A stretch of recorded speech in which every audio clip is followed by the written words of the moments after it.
안녕하세요. 발기부전의 수술적 치료, 그 중에서 팽창 임플란트를 주로 하고 있는 비뇨기과 전문의 박성훈입니다. 오늘은 이제 임플란트가 새로운 임플란트가 한국에 이제 들어오게 됐어요. 회사는 리지콘이라는 회사예요. 그리고 닥터 룰리치라고 이분이 이제 본인 스스로가 임플란트를 오랫동안 많이 이제 수술을 해오던 사람인 거예요. 그래서 AMS 기계도 써보고 콜로플라스트 기계도 써보고 이제 양쪽 기계 둘 다 장단이 있거든요. 어느 가 더 좋은 기계는 없어요. 하지만 장단이 있죠. 단점을 다 배제하고 장점만 모아가지고 새로 만들면 어때? 그렇게 생각해서 고안한 기계가 리지콘이라고 본인들은 그렇게 이야기합니다. 제가 여기서 본인들이라고 얘기하는 이유는 모든 회사들은 자기네 회사의 제품이 가장 좋다고 얘기해요. 하지만 서전은 그걸, 수술하는 의사는 그걸 그대로 고지고대로 믿어서는 안 됩니다. 왜? 회사는 당연히 이윤을 추구하는 곳이니까 그렇게 얘기할 수 있죠. 하지만 수술한 의사는 그렇게 생각하면 안 되잖아요. 그렇기 때문에 이제 제품을 잘 분석을 해봐야 돼요. 그리고 거기에서는 정말 수술을 해봤던 경험이 중요한 것 같아요. 그래서 리지콘 팽창형 임플란트의 가장 이제 뭐 여러 가지 개선점들이 있는데 그 중에 하나가 펌프예요. 펌프는 펌폴러지, 그러니까 펌프 자체에 대해서만 굉장히 많은 이제 연구가 있었어요. 그런 이유 중에 하나가 기존의 펌프들은 물을 빼는 버튼을 누르기가 힘들다. 그 다음에 물을 넣는 그 펌프가 너무 딱딱하다. 그래서 매뉴얼 덱스테리티, 그러니까 손에 뭔가 조작하는 힘이 떨어진다거나 혹은 능력이 떨어졌을 때 펌프 조작이 어렵다는 단점들이 있었어요.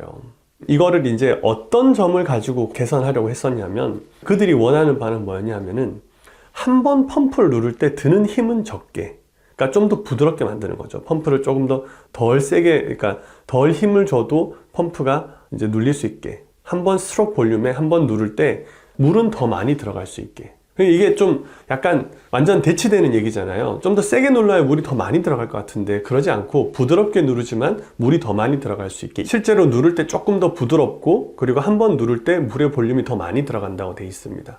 단점은 당연히 대가가 따라오죠. AMS나 콜로플라스트보다 펌프가 필링 되는 시간이 늦어요.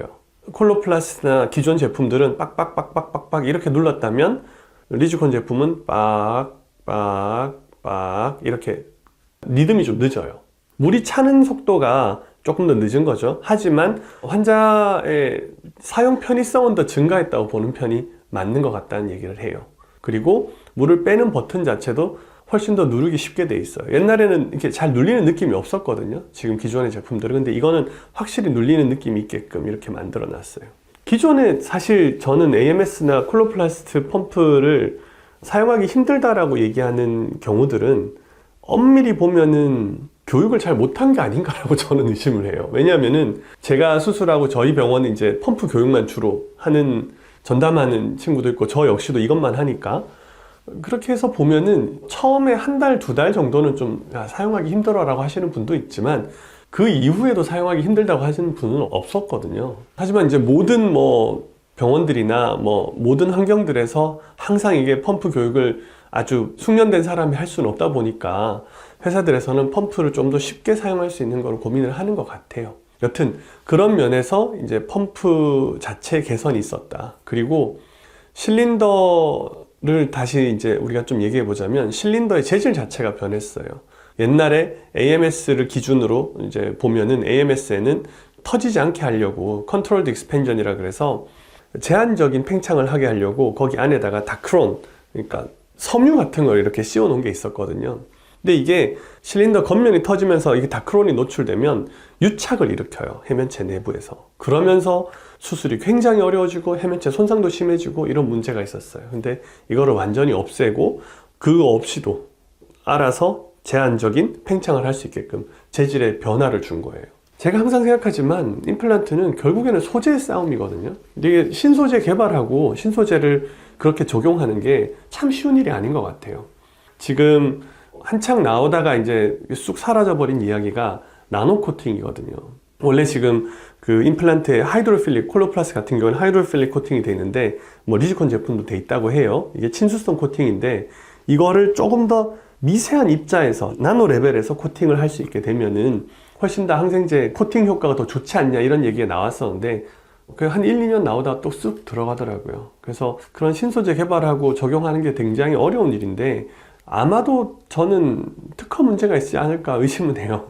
왜냐하면 신소재를 그렇게 적용해야 제품에 대한 특허를 신청할 수 있고 그래야지 이제 방어권이 생기니까 그런 게 아닌가 의심하긴 하는데, 여튼 뭐 그게 회사의 어떤 사정이었던 간에 신소재가 나와서 수술하는 의사에게 좀 더 용이하고 그리고 수술을 받는 환자에게 더 안전하다면은 여러모로 좋은 일이죠 뭐. 그래서 그런 장점들이 생긴 것 같다라고 저는 봅니다.